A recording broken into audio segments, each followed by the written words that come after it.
அனைவருக்கும் ஆண்மனல்ல அன்பு வணக்கம். அன்பு சொந்தங்களே, இன்றைய பதிவாக வேண்டும் அருள் வேண்டாம் கர்வம் என்பதை பற்றி சில கருத்துக்களை பார்ப்போம் அன்பர்களே.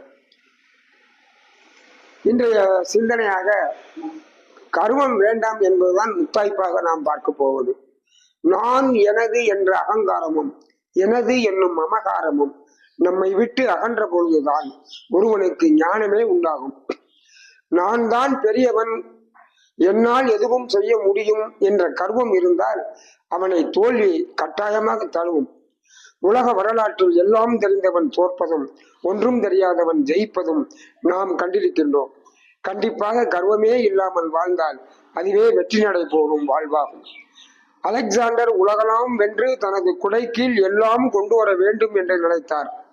அவரின் குருநாதர் டயோஜினிஸ் கூறினார், உலகில் உள்ள பல உயிர்களை கொன்று குவித்து ஆட்சியை பிடிப்பதால் என்ன பயன் உனக்கு என்று கேட்டார்.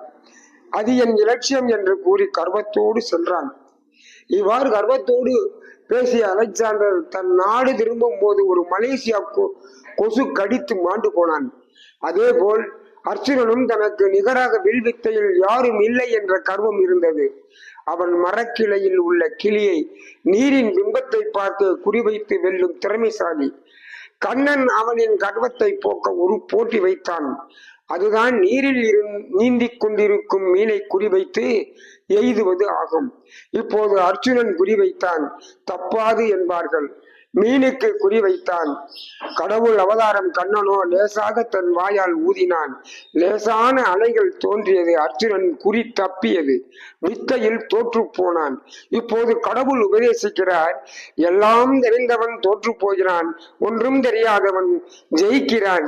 இதற்கு மூல காரணம் என்னவென்றால் கடவுளின் அருள்தான் முக்கியம். கடவுள் அருளோடு எல்லாம் முடியும் என்பது என்னால் முடியும் என்று கர்வம் ஒருபோதும் ஜெயிக்காது. எனவே நண்பர்களே, நம்முடைய முயற்சி 99 விழுக்காடு இருந்தாலும் கடவுளின் அருள் 1 விழுக்காடு இருந்தால் தான் வெற்றி பெற முடியும். எனவே சொந்தங்களே, வேணும் அருள் வேண்டாம் கர்வம்.